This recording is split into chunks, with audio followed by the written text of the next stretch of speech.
Al principio, en la ceremonia inaugural, uno de los elementos que comentaba es cómo las sentencias colocan temas nacionales y eso hace que sean pertinentes en el contexto, en el escenario actual, ¿no? Y me parece que justamente el caso Alvarado lo que coloca, en tanto los hechos ocurrieron con la presencia de las Fuerzas Armadas en el contexto de combate al narcotráfico, coloca justo el tema de la viabilidad o la convencionalidad de que las fuerzas militares estén actualmente en contextos de seguridad pública o, como la sentencia coloca, en contextos de seguridad ciudadana.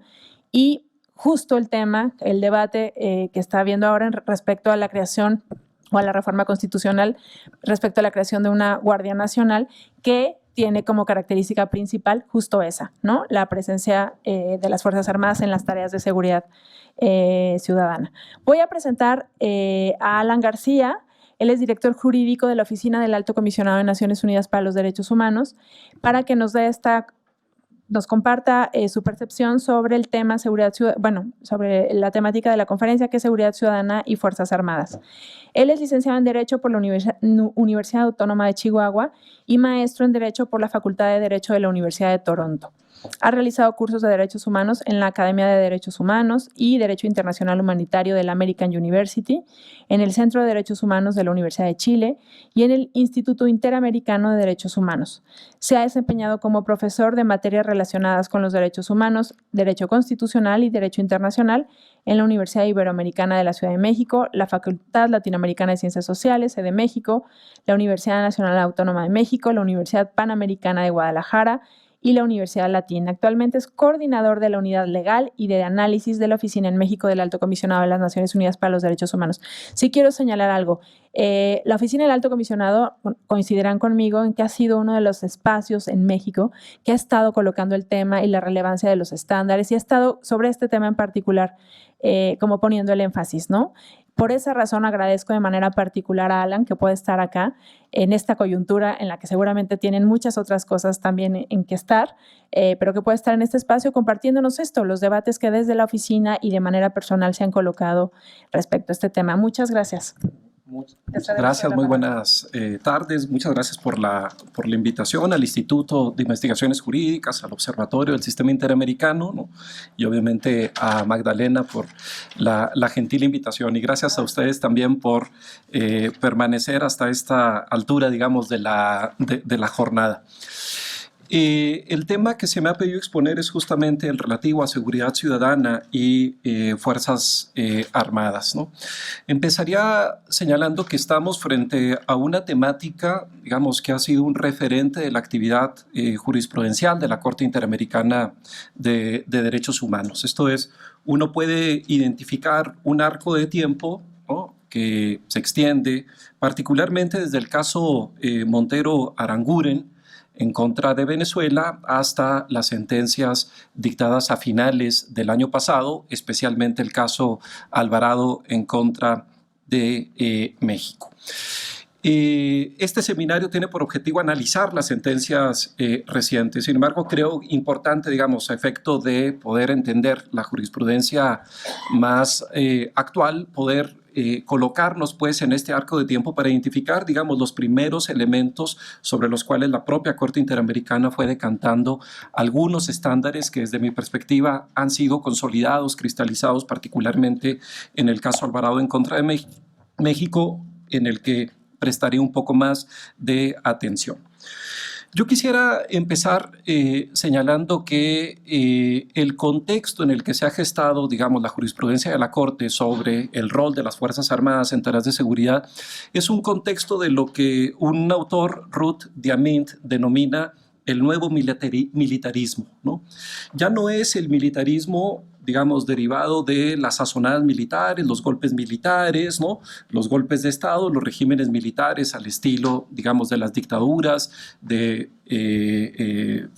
Chile con Pinochet, la Junta Militar Argentina, sino estamos frente a un nuevo militarismo que supone fundamentalmente una intervención de las Fuerzas Armadas en los asuntos públicos. principal, pero no exclusivamente, en los temas de seguridad. Pero a diferencia, digamos, de lo que ocurría en otro contexto, en otro momento político, en otro momento histórico en la región, hay un elemento que distingue ese rol de las Fuerzas Armadas en estas tareas, repito, primordial, más no exclusivamente de seguridad. Que esta participación se da ya no por una imposición necesariamente, digamos, de las propias Fuerzas Armadas, sino en muchas ocasiones por una invitación, una autorización, un pedimento, ¿no?, por parte de las autoridades civiles en gobiernos que podríamos caracterizar en términos genéricos. Sabemos que en América Latina todavía subsisten algunas excepciones, gobiernos representativos que han sido electos por la vía de elecciones periódicas. De tal suerte que estamos pues frente a un nuevo contexto que se distingue, repito, del contexto en donde se dieron, podríamos decir, las primeras violaciones graves a derechos humanos. Y esto le da, digamos, un toque de mayor complejidad a el contexto de generación jurisprudencial por parte de la Corte Interamericana. Estamos también, digamos, frente a una temática particularmente relevante para México, no solamente por lo que ya ustedes escuchaban en esta mañana y que ahorita Malena resaltaba, esto de los debates que se han dado en México desde hace, podríamos decir, un par de años con motivo de la adopción de la Ley de Seguridad Interior y de manera más reciente con motivo de la reforma constitucional que pretende redefinir, transformar a la Guardia Nacional, sino que también estamos frente a una temática especialmente relevante porque gran parte, digamos, de la jurisprudencia de la Corte Interamericana en relación a México tiene este componente de participación de las Fuerzas Armadas en tareas de seguridad. Y les doy algunos referentes. Digamos, al momento, la Corte Interamericana ha dictado 10 sentencias en donde ha determinado y fincado la responsabilidad internacional del Estado mexicano a la luz de los instrumentos interamericanos. De esas 10 sentencias, en 6 estamos frente a acciones perpetradas por elementos de las Fuerzas Armadas. De esas 6 que involucran a elementos de las Fuerzas Armadas, estamos hablando de, en todas ellas, graves violaciones a derechos humanos, una ejecución extrajudicial, 2 casos sobre desapariciones forzadas, 3 casos en donde hay detenciones arbitrarias y tortura, y 4 casos en donde hay violencia sexual. Pero adicional a este componente que me parece que denota, digamos, esta combinación perniciosa de participación de Fuerzas Armadas en tareas de seguridad y el contexto de aliento que genera para la comisión de graves violaciones a derechos humanos, creo que es importante igualmente resaltar, un poco retomando lo que decía ahorita Yulisa, la dimensión, digamos, de vulnerabilidades agravadas, las afectaciones agravadas, ¿no?, a partir de la interseccionalidad. De tal forma que si ustedes retoman, por ejemplo, un análisis en torno a esas 6 sentencias, se darán cuenta que de las 9 víctimas directas, por llamarle de alguna forma, 4 son mujeres. 4 son mujeres. Y de esas 9 víctimas directas, todas, esto es, las 9 víctimas directas, ya eso podríamos agregar, ahí sí, también a las víctimas indirectas, familiares de personas que fueron desaparecidas de manera forzada, todas son integrantes de poblaciones rurales, de contextos campesinos, de contextos, digamos, apartados. Y a eso todavía podríamos agregar, digamos, una siguiente capa, ¿no?, que es la situación económica. En la mayoría de los casos, prácticamente en la totalidad de los casos, son personas que son víctimas, ¿no?, de graves violaciones a derechos humanos, pero también en una condición muy precaria en términos económicos. Pero agrego otros componentes, un par de componentes, digamos, para subrayar aún más la importancia que tiene este debate en el contexto mexicano. Que de las 10 sentencias dictadas, ¿no?, por la Corte Interamericana, ya mencionaba, 6 de ellas involucran a Fuerzas Armadas, hay otro referente que no es menor. 7 de esas sentencias, ¿no?, se derivan de hechos acaecidos en 2 entidades federativas, en Guerrero y en Chihuahua. Esto es, 2 entidades federativas que han contado con una fuerte presencia militar, indebida presencia militar en tareas de seguridad, pero que han imbuido ya no de manera directa, sino de manera indirecta, generando un paradigma de seguridad que es, reitero, pernicioso para la vigencia de los derechos humanos. De tal suerte que, vuelvo a subrayar esto, digamos, la jurisprudencia de la Corte Interamericana tiene una huella dactilar en esta temática muy fuerte, impregnada por lo que es la realidad en México, quizás solamente comparable a lo que ya platicaban hace algún momento en torno a actos de violencia grave, crítica en contra de mujeres. Dicho esto, digamos, un poco para generar una mayor atracción en lo que voy a plantear. Yo partiría, digamos, de la explicación de lo que me parece que son los basamentos de esta jurisprudencia, reitero, que tiene un arco de tiempo que se remonta desde Montero Aranguren hasta el caso Alvarado, dictado o resuelto hace unas cuantas semanas. Desde mi perspectiva hay 6 basamentos fundamentales de esta línea jurisprudencial. Uno, la Corte ha dicho, al igual que los organismos internacionales, que la seguridad pública y el orden público es un deber ciertamente del Estado. Esto es, los Estados tienen la obligación, no solamente el derecho, sino la obligación, el deber de garantizar la seguridad pública y mantener el orden público. Tienen la obligación de perseguir los delitos. Eso no está puesto a discusión. Pero a ese elemento y a esa obligación invariablemente hay que agregar un segundo componente. Esto es, esta función que debe desplegar el Estado debe sujetarse a un respeto irrestricto en materia de derechos humanos. De tal suerte que esto, digamos, esta premisa viene a romper ese clásico estereotipo en términos de que los derechos humanos son un obstáculo, ¿no?, a la seguridad, en fin. No, el estándar es que estamos frente a objetivos legítimos, objetivos que son compatibles. El segundo basamento que ustedes pueden identificar en la jurisprudencia de la Corte Interamericana es la delimitación de las responsabilidades públicas entre el ámbito militar y el ámbito civil. Esto es, reconocer que estamos frente a funciones que legítimamente puede desarrollar el Estado o debe desarrollar el Estado, pero que deben partir, digamos, de una delimitación en torno al campo que le corresponde al ámbito de lo civil y respecto del campo que le corresponde al ámbito de lo militar, ¿no?, a efecto justamente de no invertir, revertir, ¿no?, trastocar, intoxicar un mundo, digamos, con otro mundo. El tercer elemento fundamental es el que la participación de Fuerzas Armadas en tareas relativas a la vigencia y a la salvaguarda de la seguridad pública o seguridad ciudadana suponen un alto riesgo, no solamente a la vigencia de los derechos humanos, sino incluso a los principios propios de un Estado de Derecho democrático. Y esta afirmación ya no solamente, digamos, es una afirmación que se hace en términos abstractos, sino que hay una evidencia empírica que acredita cómo este riesgo y esta vulnerabilidad en la que se coloca el Estado de Derecho y los derechos humanos es potenciada justamente al asignarles un rol a las Fuerzas Armadas en tareas de seguridad.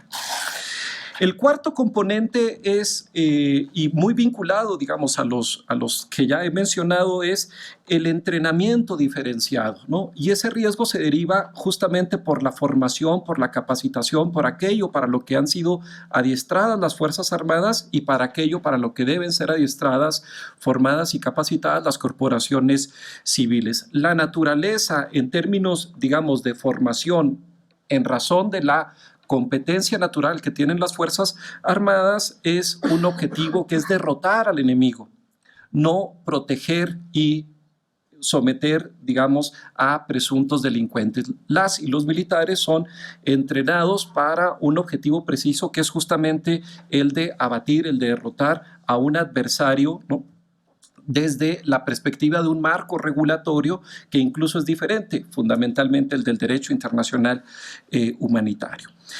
El quinto componente, digamos, dentro de esta ecuación que explica el devenir jurisprudencial de la Corte Interamericana desde mi perspectiva es el contexto de impunidad y ausencia de rendición de cuentas en el que tradicionalmente se ha materializado este riesgo y se ha actualizado esta vulneración a los derechos humanos, ¿no? Uno podría decir eso es consubstancial, digamos, a los casos que terminan llegando ante la Corte Interamericana en la medida en que no hubo una apropiada protección judicial, debido proceso, garantías judiciales a nivel interno. Sin embargo, esta es la constante y uno lo puede ver también incluso en el caso mexicano. Este manto de impunidad lo que hace es reproducir y favorecer, digamos, la generación, la reproducción de los ciclos de violencia. ¿Por qué? Porque son acompañados de una ausencia de investigación por una autoridad imparcial, por una autoridad independiente, de manera exhaustiva, seria, completa, honrando el principio de debida diligencia. Ahora bien, sobre la base de esos 5 elementos hay un sexto elemento, ¿no? Que es aquel, digamos, de que frente a circunstancias excepcionales, y es ahí, digamos, donde hay una, podríamos decir, una apertura a un rol, ¿no?, de las Fuerzas Armadas en tareas de seguridad, frente a circunstancias excepcionales, podrían las Fuerzas Armadas participar en tareas de seguridad. Sin embargo, esa participación, que ahorita voy a profundizar en ella, ¿no?, a partir del estándar del caso Alvarado, ¿no?, debe estar sujeta a toda una serie de principios que garanticen el carácter verdaderamente extraordinario, el carácter regulado, el carácter supeditado y el carácter fiscalizado de esa intervención de las Fuerzas Armadas. Estos son, digamos, desde mi perspectiva, los 6 elementos que han caracterizado, tratando de englobar, obviamente, en razón del tiempo, ¿no?, la jurisprudencia de la Corte Interamericana, y pasaré ahora a exponer, digamos, algunos de los principales casos. Decía yo que hay un arco de tiempo, ¿no?, que se establece o se puede ubicar en 2006 con la sentencia que se dictó en el caso Montero Aranguren y otros versus Venezuela. En este caso, que se trata de una ejecución extrajudicial a partir de una intervención de Fuerzas Armadas que culminaron en la privación de la vida de personas que estaban privadas de la libertad, claramente ya la Corte establece que los estados deben limitar al máximo el uso de las Fuerzas Armadas para el control de disturbios internos. Y aquí enfatizo uno de los componentes que ya les decía, puesto que sostiene la Corte, el entrenamiento que reciben las Fuerzas Armadas está dirigido a derrotar al enemigo y no a la protección y control de civiles. Entrenamiento, este segundo, protección y control de civiles, que es propio de los entes policiales. Esto es de quiénes, de las corporaciones civiles, ¿no? Esto se dictó en 2006. Posteriormente uno puede dar un brinco de 4 años e identificar un caso justamente sobre México, de esos 6 que les mencionaba, que existen, en donde la Corte Interamericana ha determinado la responsabilidad internacional del Estado mexicano en razón de una acción indebida por parte de las Fuerzas Armadas, que es el caso Cabrera García y Montiel Flores, ¿no?, también conocido como el caso de campesinos ecologistas. De nueva cuenta, en este caso, la Corte reconoce uno de estos elementos porque sostiene que en algunos contextos y circunstancias, repito, en algunos contextos y circunstancias, la alta presencia militar acompañada de intervención de las Fuerzas Armadas en actividades de seguridad pública puede implicar la introducción de un riesgo para los derechos humanos, ¿no? Aquí hay uno de los componentes que yo les decía y, digamos, la Corte Interamericana recupera lo que han dicho otros organismos internacionales justamente alrededor de este riesgo, ¿no? Y agrega la Corte Interamericana en el párrafo 87, ¿no?, que esta Corte ha señalado, ¿no?, que si bien el Estado tiene el derecho y la obligación de garantizar la seguridad y mantener el orden público, su poder no es ilimitado, pues tiene el deber en todo momento de aplicar procedimientos conforme a derecho y respetuosos de los derechos fundamentales a todo individuo que se encuentre bajo su jurisdicción. El primer componente que les decía. Y agrega, ¿no?, así, el tribunal ha enfatizado el extremo cuidado, fíjense, el extremo cuidado que los estados deben observar al utilizar las Fuerzas Armadas como elemento de control de la protesta social, disturbios internos, violencia interna, situaciones excepcionales y criminalidad común. Esto es lo que está diciendo la Corte es que hay que ser particularmente escrupulosos, ¿no?, y extremadamente cautos, ¿no?, al momento en asignar a las Fuerzas Armadas una tarea que no le es propia. Y así, igual, digamos, está en ese mismo caso uno de los elementos que les decía, que es el del linde entre las funciones militares y las de policía.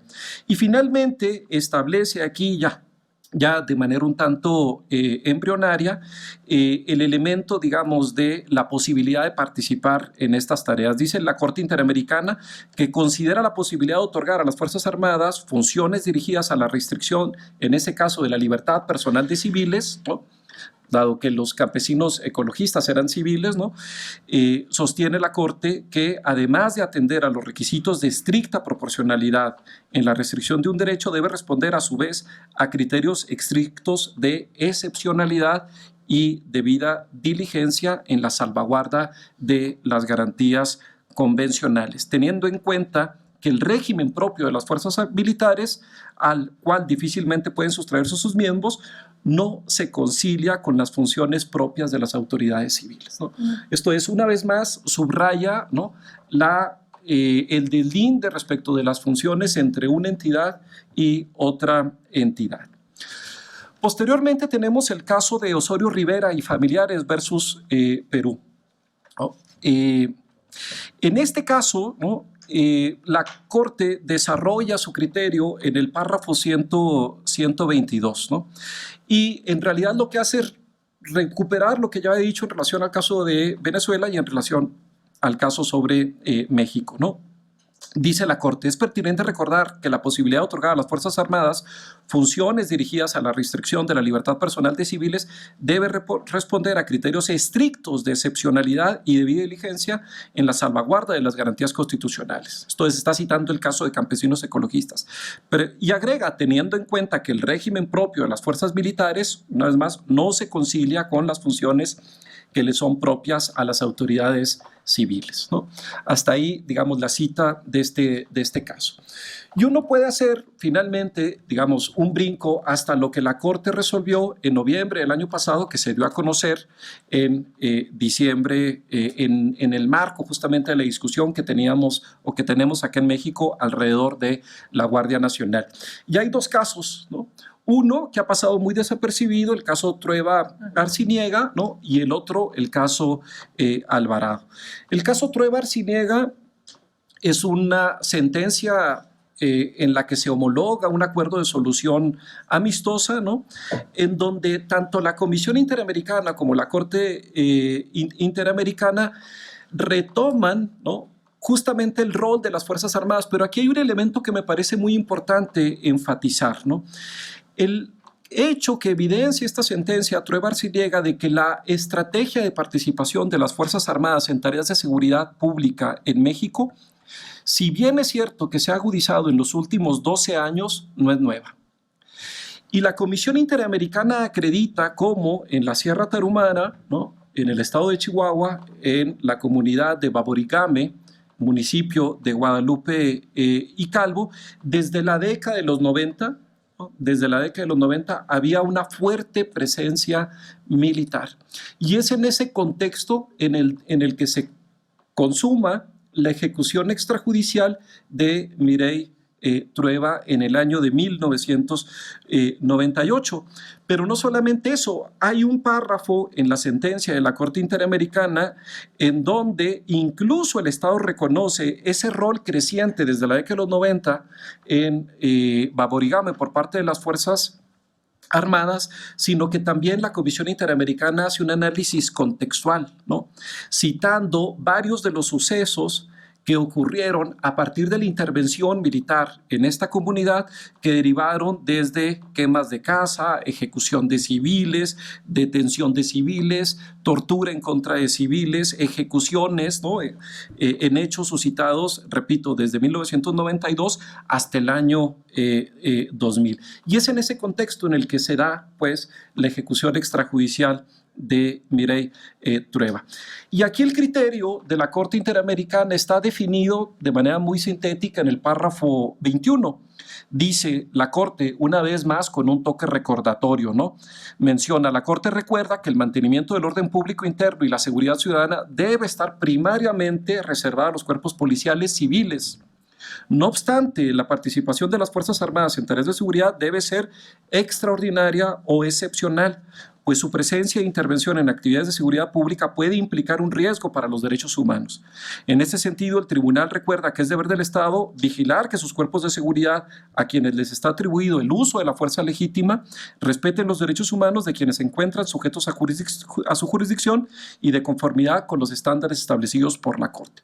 Esto implica el uso restrictivo de armas letales, ¿no? Es un párrafo prácticamente adoptado a la par que se emitía el siguiente caso, que me parece, repito, el más acabado en torno a la jurisprudencia adoptada y emitida por la Corte Interamericana, que es el caso Alvarado.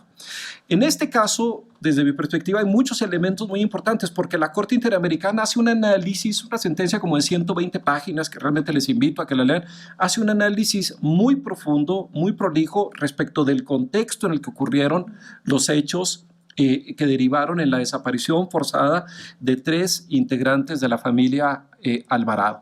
En el marco de esos operativos conjuntos, como se les denominó en la etapa del presidente Calderón, en donde se le dio un rol protagónico a las Fuerzas Armadas y particularmente en el estado de Chihuahua a efecto de combatir, ¿no?, a el crimen organizado, especialmente en el contexto de la así denominada guerra contra las drogas. Y aquí en el párrafo, digamos, el párrafo clave es el párrafo 182, porque ya aquí la Corte establece, incluso con incisos, ¿no?, ese rol periférico, ¿no?, que puede llegar a desempeñar las Fuerzas Armadas en tareas de seguridad, ¿no? No es un rol, digamos, que se favorezca, sino al contrario, es un rol que se reconoce como riesgoso para los derechos humanos, pero igualmente se asume que hay condiciones específicas que podrían habilitar a las Fuerzas Armadas a desarrollar algún tipo de tarea, encomienda en materia de seguridad. ¿Qué dice el párrafo 182? Dice, como regla general, la Corte reafirma que el mantenimiento del orden público interno y la seguridad ciudadana debe estar primariamente, vuelvo a subrayar esto, reservados a los cuerpos policiales civiles. Y adiciona, no obstante, cuando excepcionalmente intervengan en tareas de seguridad, la participación de las Fuerzas Armadas debe ser, y vienen los 4 componentes. Primero, extraordinaria, de manera que toda intervención se encuentre justificada y resulte excepcional, temporal y restringida a lo estrictamente necesario en las circunstancias del caso. Ese es, digamos, el primer componente, extraordinario. Segundo componente, según la Corte Interamericana, subordinada y complementaria. Subordinada y complementaria ¿a qué? A las labores de las corporaciones civiles, sin que sus labores puedan extenderse, las labores de las Fuerzas Armadas puedan extenderse a las facultades propias de las instituciones de procuración de justicia o policía judicial o ministerial. Esto es, podrían desarrollar funciones de seguridad pública, sí, pero siempre y cuando sea accesoria, complementaria, supeditada, pero aquí claramente hay un veto, ¿no? Claramente hay una zona vedada cuando dice la Corte, sin que estas labores puedan extenderse a facultades propias de las instituciones de procuración de justicia o policía judicial o ministerial. ¿Por qué? Porque eso ya no solamente, digamos, implicaría un riesgo, sino en esencia implicaría una transgresión a los alcances restringidos, excepcionales y limitados de la jurisdicción militar, entendiendo no solamente aquella a través de la cual se juzga a una persona, sino también aquella a través de la cual se investiga la comisión de un delito. El tercer componente que refiere la Corte Interamericana es el carácter regulado. Esto es, esta operación tiene que estar circunscrita a un régimen jurídico y lo frasea de la siguiente manera: regulada mediante mecanismos legales y protocolos sobre el uso de la fuerza bajo los principios de excepcionalidad, proporcionalidad y absoluta necesidad y de acuerdo con la respectiva capacitación en la materia. ¿sí? Regulada. Y finalmente, un componente nodal que estábamos platicando ahorita aquí con Malena es el elemento fiscalizado. Esto es, este rol excepcional tiene que ser un rol monitoreado, un rol supervisado, un rol vigilado. Y lo dice la Corte, fiscalizada. ¿Por quiénes? Por órganos civiles competentes, independientes y técnicamente capaces. Digamos, es aquí donde se establece pues ese ámbito, repito, de permisibilidad excepcional a las Fuerzas Armadas en tareas de seguridad. Ahora bien, para ir terminando, porque veo que ya casi son las 2:30, se ha ido rapidísimo, al menos para mí, ¿no? Señalar un componente que me parece muy importante, derivado también del caso Alvarado. El caso Alvarado, como ya les apuntaba, se trata de una desaparición forzada de 3 integrantes de la familia Alvarado.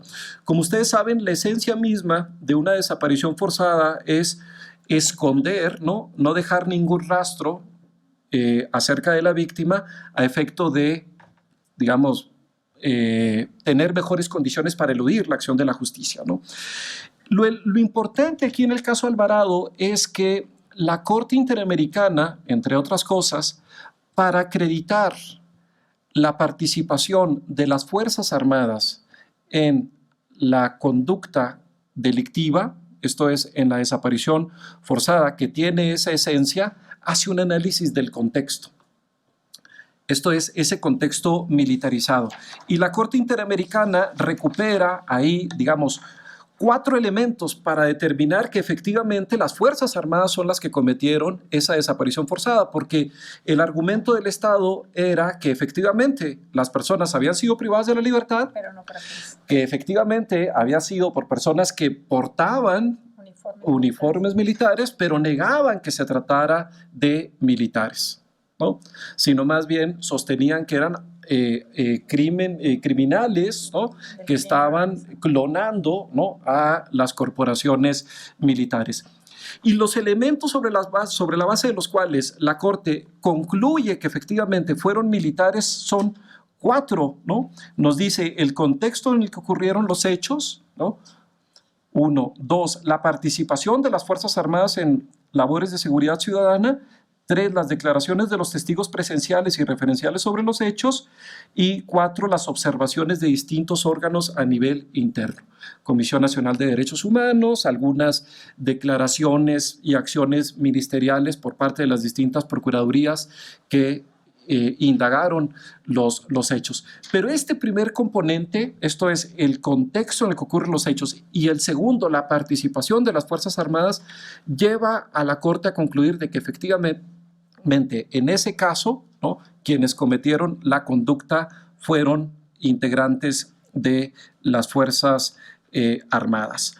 Yo cerraría mi intervención destacando un último componente que está presente particularmente en el caso Alvarado, que es la recuperación que hace la Corte de todo lo que previamente habían dicho los organismos del sistema de Naciones Unidas, ¿no? Derivado de sus visitas, derivado de sus revisiones periódicas. Esto es, la Corte abreva, ¿no? De estos estándares y estos análisis situacionales del Grupo de Trabajo de Desapariciones Forzadas e Involuntarias, del relator sobre ejecuciones extrajudiciales, del relator sobre tortura que visitaron a México recientemente, pero también de las sustentaciones de México ante el Comité de Derechos Humanos, ante el Comité CEDAW, ¿no?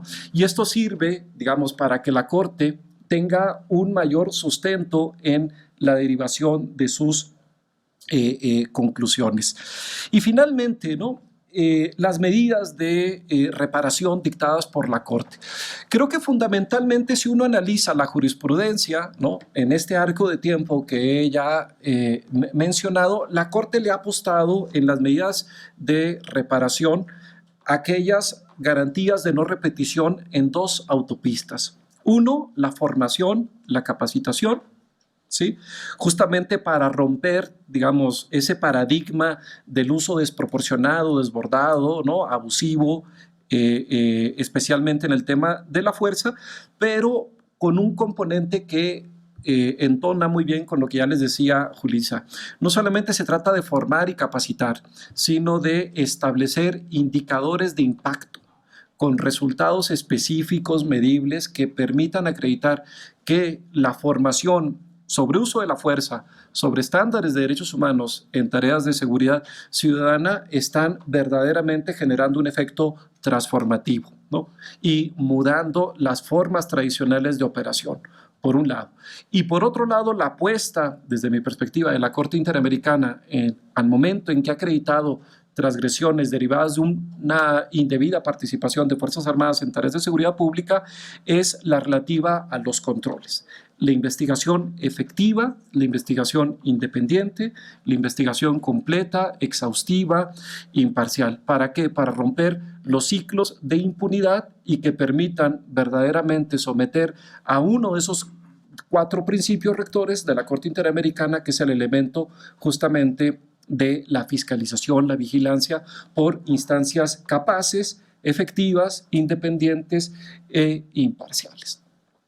Pues son estos, digamos, muy abuelo de pájaro, los principales elementos que yo identifico en la jurisprudencia de la Corte Interamericana.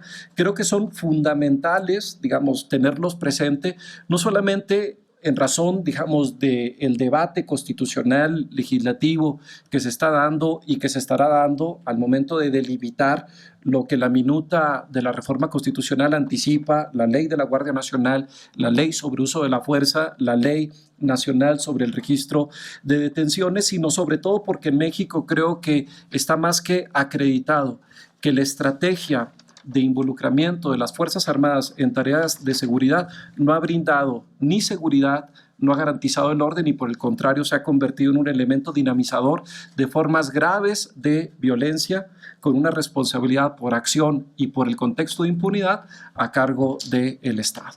Muchísimas gracias.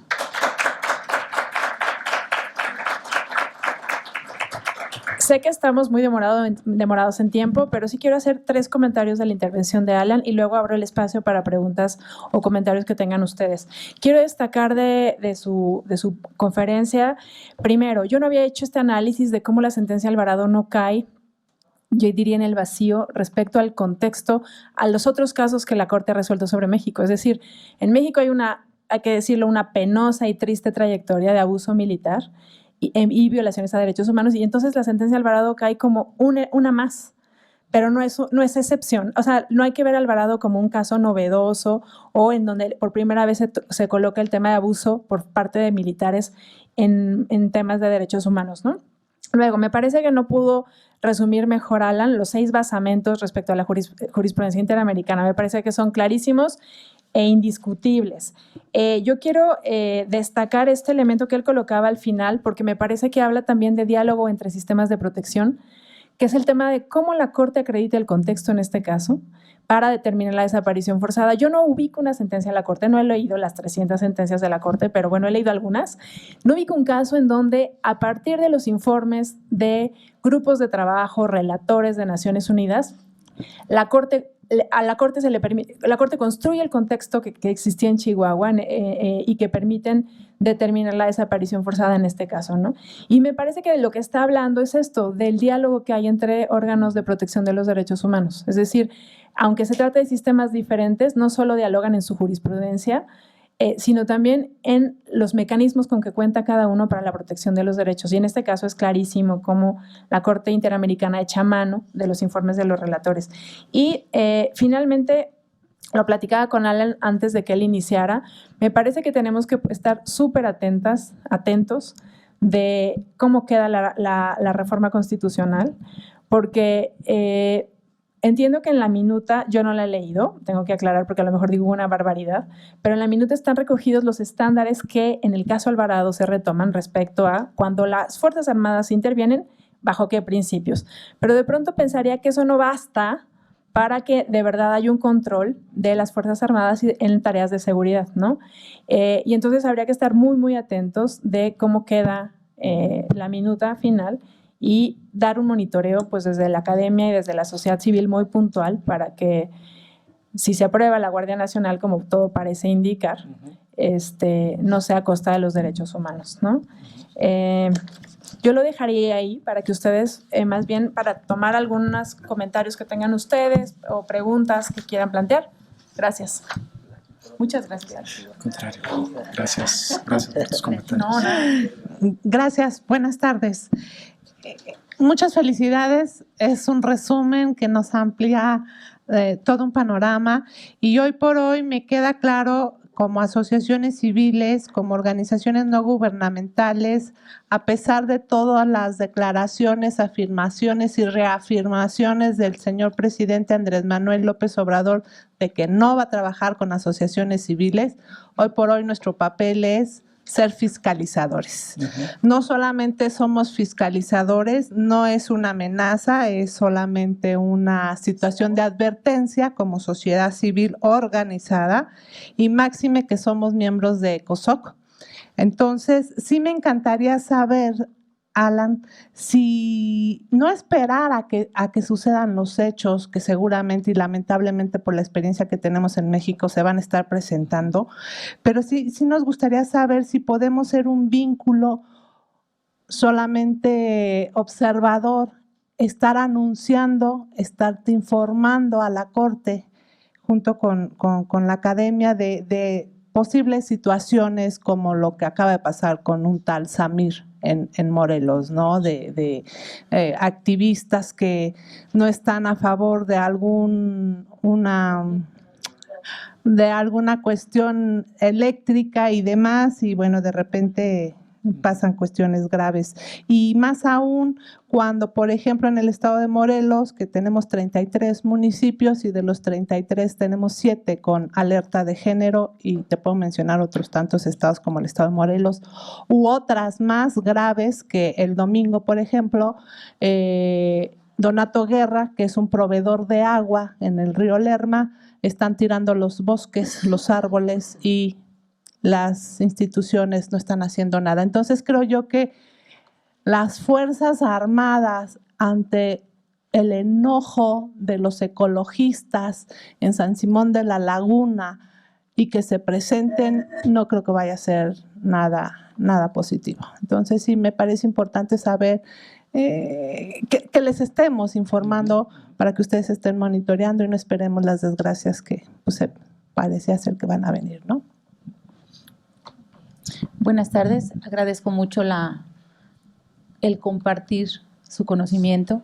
Y la pregunta es la siguiente: ¿cuál es la postura o directriz de la Oficina del Alto Comisionado en México respecto? Sí, ¿cuál es la postura o directriz de la Oficina del Alto Comisionado en México respecto a la Guardia Nacional al ser visibles la inaplicabilidad del criterio de las sentencias, tanto de la Corte como de la Comisión Interamericana de Derechos Humanos?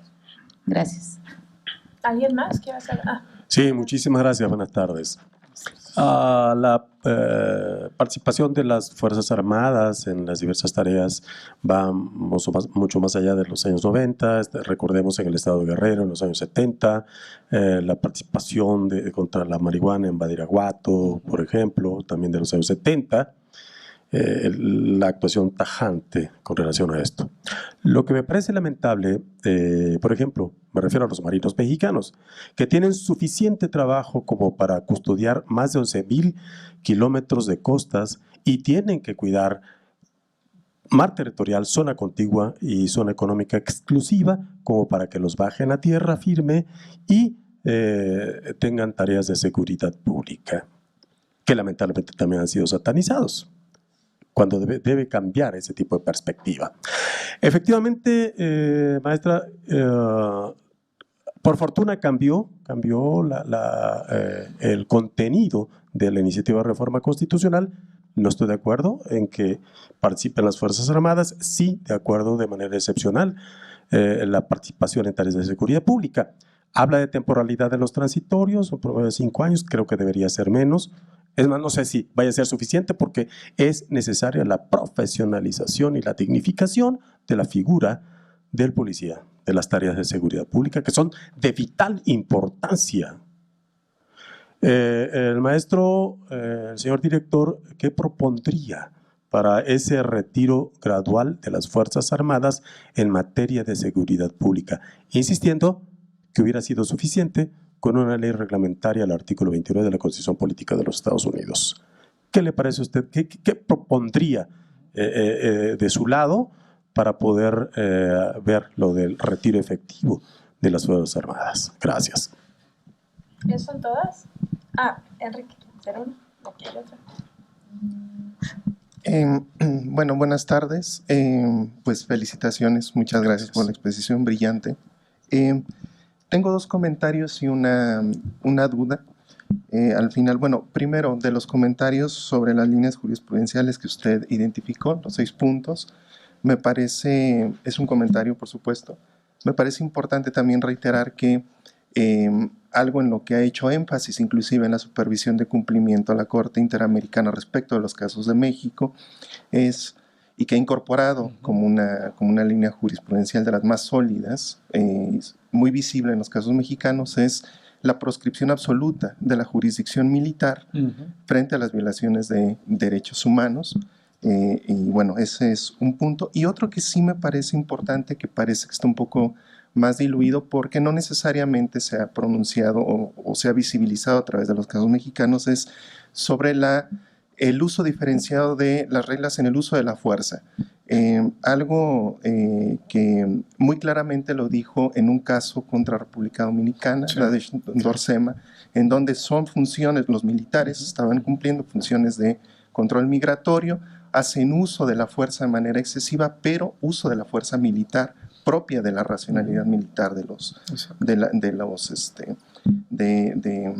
en este caso de los militares. Entonces, en este caso, sí fue claro, fue enfática la Corte al decir que cuando los militares tengan que intervenir en funciones distintas a su racionalidad bélica, deben de tener protocolos específicos de control de civiles.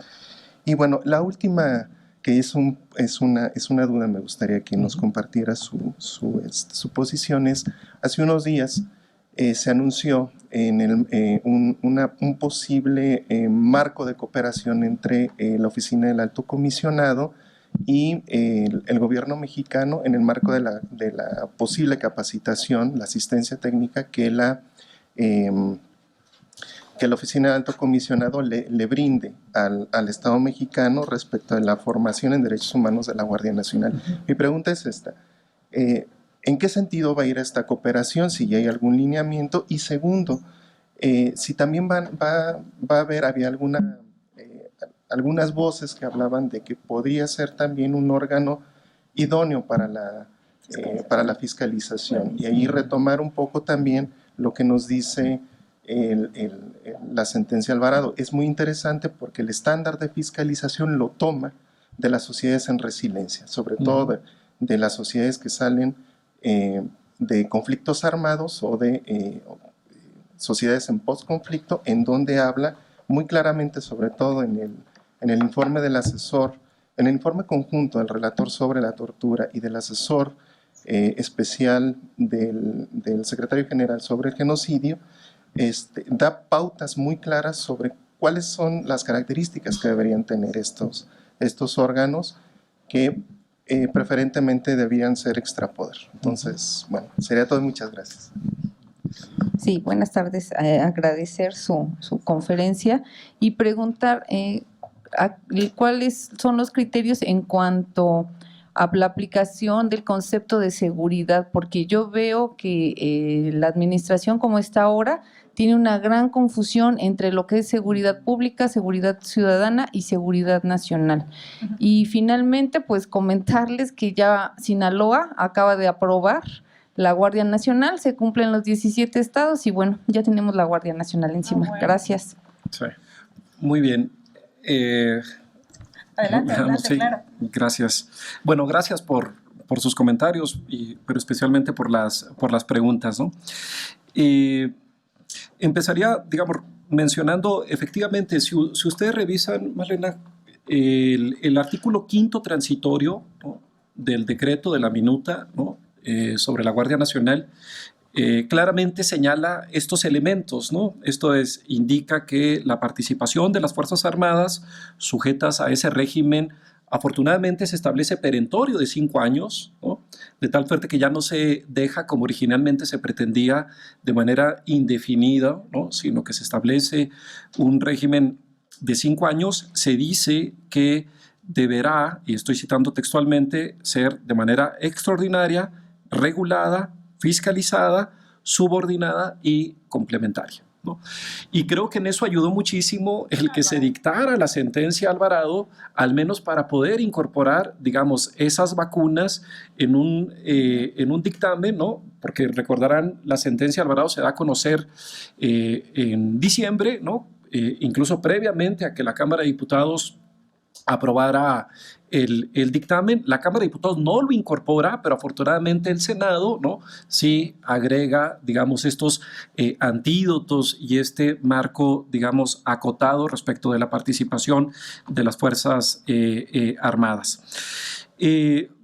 Un elemento que yo traía aquí presente, y en ese sentido me gusta mucho lo que dices, bueno, el rol de la sociedad civil, ¿no? Como un actor, no solamente que es el que ha acompañado a estas víctimas de graves violaciones a derechos humanos, ha litigado con un gran profesionalismo, pero también bajo circunstancias de riesgo, bajo circunstancias, digamos, de vulnerabilidad, y véanlo si no, digamos, el número de agresiones contra defensores en el estado de Chihuahua, en el estado de Guerrero, que es donde se concentra, ¿no?, la jurisprudencia de la Corte que les he mencionado, pues es muy, muy alto, y en ese sentido la sociedad civil pues es un actor fundamental, y obviamente un actor fundamental porque creo que se deben establecer bajo este principio de fiscalización no solamente la vigilancia y el monitoreo que puedan hacer las instituciones constituidas del Estado mexicano, instituciones civiles, sino también el rol y el monitoreo que es clave por parte, digamos, de sociedad civil.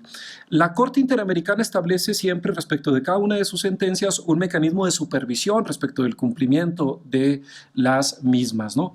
Y en el caso Alvarado no es la excepción, como tampoco ha sido, digamos, la excepción respecto de las otras sentencias dictadas en donde han estado involucradas las Fuerzas Armadas.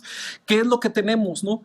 Fundamentalmente se ha avanzado en el cumplimiento de las medidas de reparación, pero de carácter un tanto simbólica, la publicación de la sentencia, el acto de reconocimiento. Sin embargo, por ejemplo, en el tema relativo a el combate a la impunidad, pues prácticamente se mantiene ese manto protector, de tal suerte que será fundamental, ¿no?, poder instrumentalizar positivamente lo que ahora la Corte acaba de decir, especialmente en el tema de la formación de las Fuerzas Armadas bajo criterios pues que ya afortunadamente están previstos en la Constitución, pero también en la jurisprudencia firme de la Corte Interamericana en relación a las sentencias dictadas.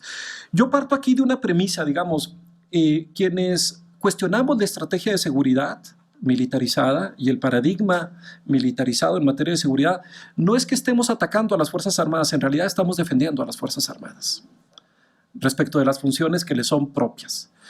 Lo que sí estamos atacando y lo que sí estamos controvirtiendo e impugnando son justamente el rol indebido que se le ha dado a las Fuerzas Armadas, los abusos que se han cometido en ese contexto indebido de participación y, reitero, tercero, el manto de impunidad con el que se han protegido esas vulneraciones, esas violaciones a los derechos humanos, ¿no? De tal suerte que sí creo que es fundamental poder cambiar, digamos, incluso los términos de la discusión.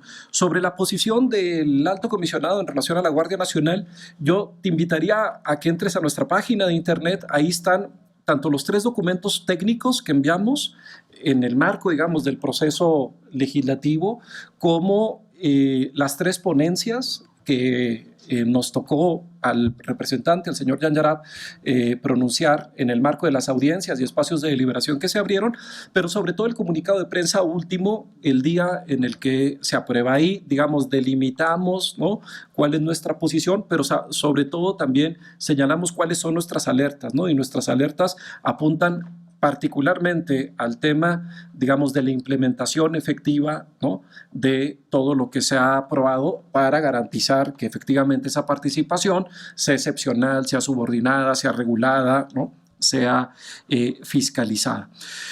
Lo que hemos planteado desde los organismos internacionales, no solamente la Oficina del Alto Comisionado, es el retiro gradual de las Fuerzas Armadas de tareas que les son impropias. Nadie está planteando desde los organismos internacionales un retiro abrupto, inmediato. Sabemos que un retiro abrupto, inmediato, generaría condiciones de desprotección para la población. Pero en ese sentido, ¿qué es lo que se requiere? Establecer un programa calendarizado, verificable, de retiro paulatino, que vaya acompañado en una lógica de pistón de un programa de fortalecimiento de las capacidades de las corporaciones civiles. Por eso, de nueva cuenta, digamos, sin celebrar la reforma, pero sí me parece un hecho importante en el que uno de los artículos transitorios establezca un programa de fortalecimiento de las corporaciones civiles, particularmente de aquellas que están más próximas a las comunidades, que son las corporaciones estatales y municipales.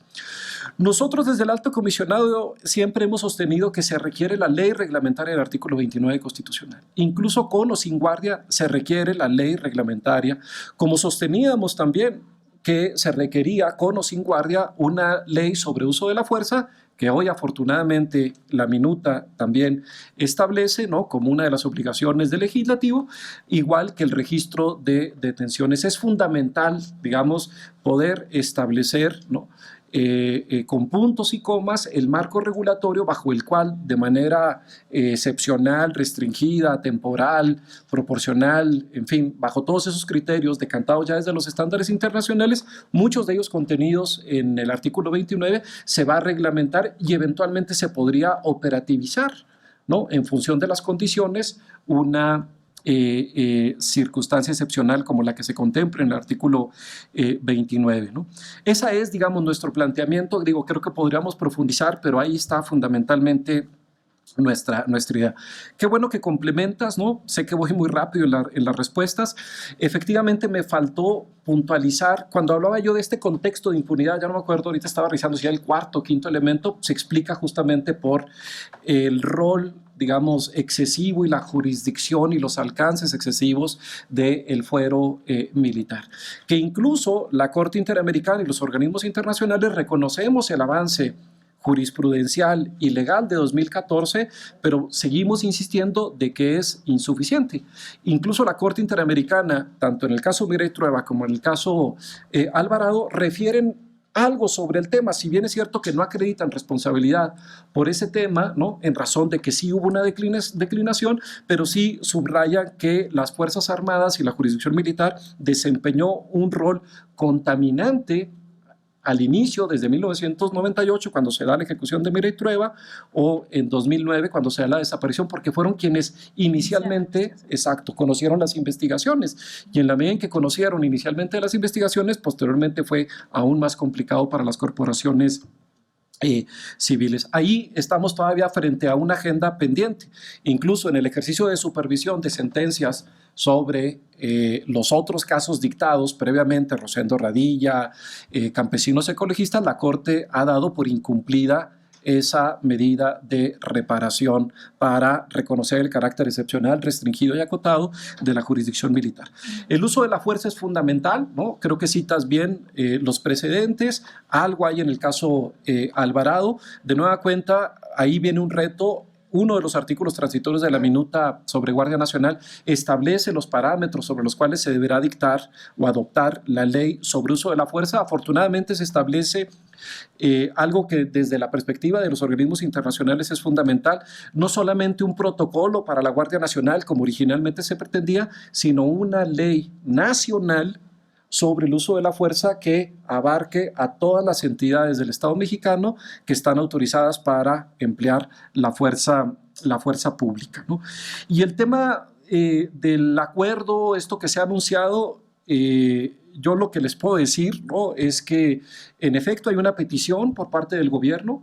Nosotros lo que hemos sostenido es que hay que esperar a que, por deferencia, por respeto al proceso legislativo, hay que esperar a que culmine tanto el proceso de reforma constitucional como el proceso de definición de la ley orgánica de la Guardia Nacional para poder determinar, ¿no?, hasta qué punto, digamos, podría darse una capacitación, una asistencia que debería, eso sí lo hemos marcado, digamos, en nuestras estrategias de formación y capacitación, rebasar, pues lo que ya decía Yulisa, ¿no? La conferencia que se quede exclusivamente en 1 hora, sino que sea acompañada de mediciones, impacto, pero también de una capacidad de supervisión operacional respecto de lo que están haciendo las corporaciones. Y finalmente, en efecto, digamos, hay una gran confusión terminológica desde una perspectiva de derechos humanos, y por eso el panel o la conferencia lleva el nombre de seguridad ciudadana. Lo que es compatible con una lógica de derechos humanos es el concepto de seguridad ciudadana, ¿no? Conceptos como seguridad nacional, como seguridad interior, ¿no? Son particularmente, digamos, contradictorios con una lógica de derechos humanos, ¿no? Pues muchísimas gracias de nueva cuenta por su atención.